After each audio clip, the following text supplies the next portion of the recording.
भारतातील असा एक संग्रहालय जेथे 50 पेक्षा जास्त रणगाडे एकाच ठिकाणी पाहायला मिळतात आणि प्रत्येक रणगाडा सांगतो शौर्याची एक खरी कहाणी. चला पाहूया अहिल्यानगरचं कॅव्हलरी टँक म्युझियम. आशियातील एकमेव टँक म्युझियम महाराष्ट्रात आहे हे तुम्हाला माहित आहे का? चला आज आपण पाहूया अहिल्यानगरचं प्रसिद्ध कॅव्हलरी टँक म्युझियम. 1994 साली armoured crop centre and school यांनी या संग्रहालयाची स्थापना केली. आशियातील एकमेव टँक संग्रहालय मानलं जातं. येथे जवळपास 50 ऐतिहासिक रणगाडे आणि बख्तरबंद वाहने जतन करून ठेवण्यात आली आहेत. सह्याद्रीच्या कुशीत दडलेल्या इतिहासाचा शोध घेणाऱ्या सर्वांचे मनपूर्वक स्वागत. या संग्रहालयात आपल्याला पहिल्या आणि दुसऱ्या महायुद्धात वापरलेले रणगाडे तसेच भारतीय सैन्याच्या सेवेत असलेले अनेक प्रसिद्ध टँक पाहायला मिळतात. येथे विजयंता, सेंचुरियन, शर्मन, चार्लीस, पॅटर्न आणि इतर अनेक दुर्मिळ रणगाडे प्रदर्शित केलेले आहेत. या संग्रहालयातील सर्वात जुना नमुना म्हणजे 1994 सालची सिल्वर गोस्ट रोल्स रॉयल्स आर्मर्ड कार, जिने पहिल्या महायुद्धात सेवा बजावली होती. इतिहास आणि लष्करी तंत्रज्ञानाची आवड असणाऱ्यांसाठी हे ठिकाण म्हणजे एक अनमोल खजिनाच आहे. जर तुम्ही महाराष्ट्रात फिरायला येत असाल तर किल्ल्यांसोबत हे अनोखं संग्रहालयही नक्की पहा. अहिल्यानगरमध्ये येथे प्रत्येक रणगाडा भारताच्या आणि जगाच्या लष्करी इतिहासाची एक वेगळी कहाणी सांगतो. अहिल्यानगर हे भारतीय लष्कराच्या आर्मर्ड क्रॉपचे मुख्य प्रशिक्षण केंद्र आहे. ब्रिटिश काळात या भागात रणगाड्यांचे प्रशिक्षण सुरू झाले आणि स्वातंत्र्यानंतर भारतीय सैन्याने या ठिकाणाला आणखी विकसित केले. या ठिकाणी आर्मर्ड क्रॉप सेंटर अँड स्कूलची स्थापना झाली. भारतीय सेनाने विविध युद्धांमध्ये वापरलेले अनेक ऐतिहासिक रणगाडे येथे जतन करून ठेवलेले आपल्याला दिसतात. त्याचबरोबर या संग्रहालयाचा उद्देश फक्त जुने रणगाडे दाखवणे नसून भारतीय सैन्यांचा गौरवशाली इतिहास पुढील पिढींपर्यंत पोहोचवणे हा यामागचा उद्देश आहे. आपण संग्रहालयात प्रवेश करतो आणि सर्वप्रथम आपल्या नजरेस पडतात विशाल रणगाडे. प्रत्येक टँक समोर त्याचे नाव, वजन, वेग, इंजिन, वापरलेले युद्ध आणि वैशिष्ट्ये दिलेली आहेत. काही रणगाडे दुसऱ्या महायुद्धातील आहेत तर काही भारत पाकिस्तान युद्धात सहभागी झालेले आहेत. येथे चालताना तुम्हाला प्रत्येक रणगाड्यामागची युद्धकथा जाणून घ्यायची उत्सुकता लागते. प्रत्येक टँकवर आपल्याला पाहू शकता नाव दिलेले आहे त्या टँकचे आणि आपल्याला समोर त्या टँकची संपूर्ण माहितीही लिहिलेली दिसते बोर्डवरती. आहे चर्चिल ARV टँक. यामुळे रणांगणात चिखलात अडकलेले, खराब झालेले किंवा शत्रूच्या गोळीबारात अकार्यक्षम झालेले रणगाडे सुरक्षित ठिकाणी नेण्यासाठी याचा वापर केला जात होता.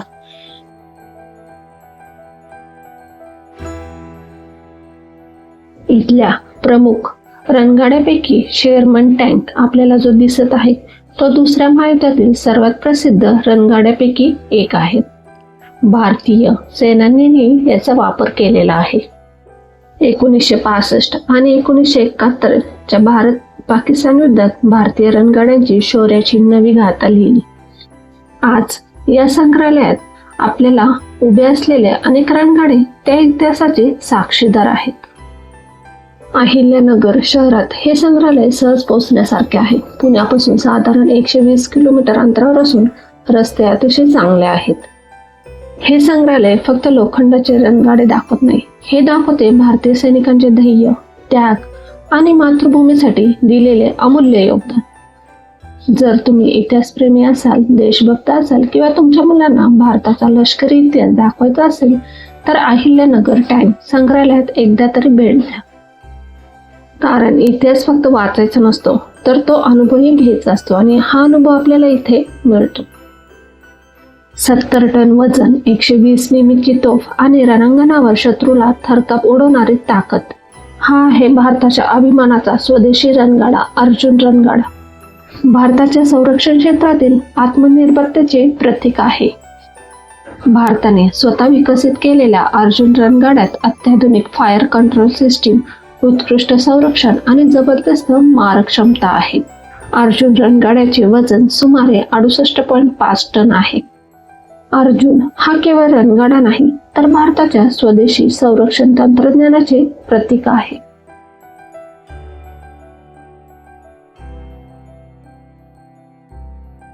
दुसऱ्या महायुद्धातील सर्वात प्रसिद्ध रणगाडे म्हणजे सेंच्युरियन. 1965 आणि 1971च्या युद्धात भारतासाठी अत्यंत प्रभावी ठरलेला हा रणगाडा. याने प्रत्येक पाकिस्तानी पॅटर्न टँक नष्ट केले. त्याचबरोबर आपल्याला या संग्रहालयात दुसऱ्या महायुद्धातील बरेच रणगाडे पाहायला मिळतात. T-55 रशियन तंत्रज्ञानावर आधारित हे रणगाडे अनेक दशक भारतीय सैन्याचा कणा राहिलेले आहेत. हाही आपल्याला इथे टँक पाहायला मिळतो. त्याचबरोबर T-72 अजय आजही भारतीय सैन्याच्या सेवेत असलेला अत्यंत विश्वासार्ह रणगाडा येथे आहे. त्यानंतर येतो विजयंतन टँक. भारतात बनवण्यात आलेला हा पहिला मुख्य रणगाडा. भारतीय संरक्षण क्षेत्रातील आत्मनिर्भरतेची सुरुवात याच रणगाड्यापासून झाली. विजयंता टँक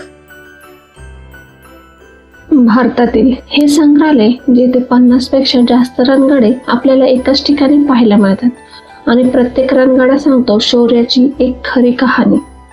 आपण जे पाहतो आहोत हे फक्त टँक नाही, तर भारताच्या विजयाचे, शौर्याचे आणि बलिदानाचे जिवंत साक्षीदार आहेत.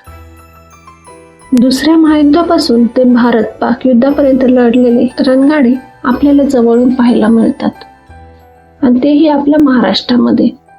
हे छान असे आपल्याला म्युझियम येथे अहिल्यानगरमध्ये बनवलेले आहे.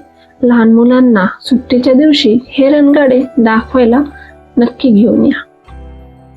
भारताच्या रणगाड्यांचा 80 वर्षाचा इतिहास एका संग्रहालयामध्ये आपल्याला इथे पाहायला मिळतो. आता आपण जो रणगाडा पाहणार आहे तो दिसायला साधा आहे, पण याने इतिहासातील सर्वात मोठ्या समुद्री मोहिमेत पाण्यावर तरंगत किनाऱ्यावर प्रवेश केला होता. हा आहे जगप्रसिद्ध सेर्मन-DD रणगाडा. त्यानंतर हा आहे M41 वॉल्कर बुलडॉग. अमेरिकेने 1950च्या दशकात विकसित केलेला हे एक लाईट टँक.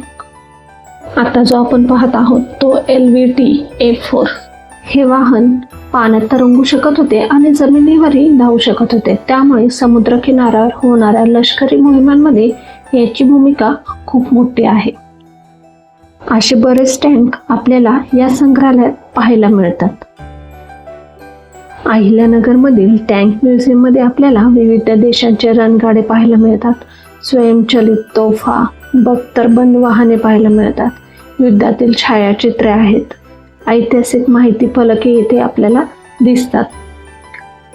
भारतीय सैन्याचा गौरवशाली इतिहास येथे आपल्याला जवळून पाहता येतो.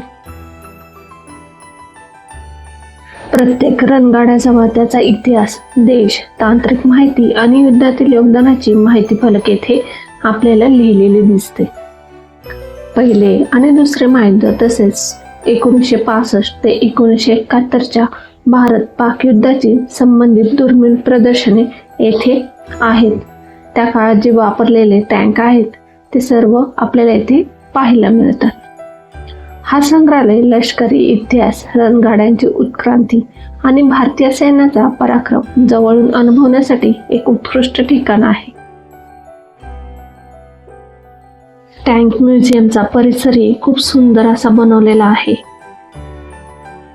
सगळीकडे आपल्याला सुंदर अशी झाडे पाहायला मिळतात आणि ठिकठिकाणी टँक ठेवलेले आहेत येथे.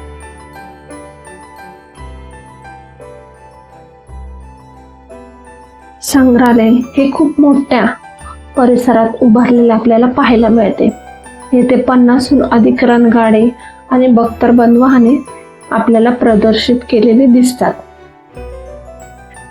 सर्व प्रदर्शने आरामात पाहण्यासाठी आपल्याला 1.5 ते 2 तास लागतात.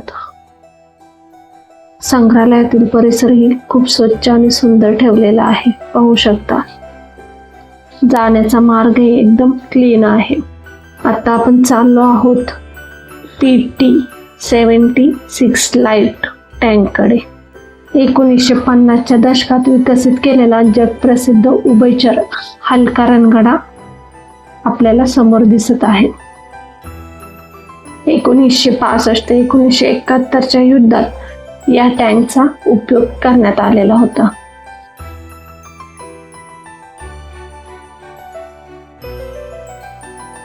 येथे या परिसरात बसण्यासाठी आपल्याला सोय केलेली आहे. थोडा आपण आराम करून पुढचे टँक बघू शकतो. टँकला लागणारे दुर्मिळ साहित्य आपल्याला पाहायला मिळतात.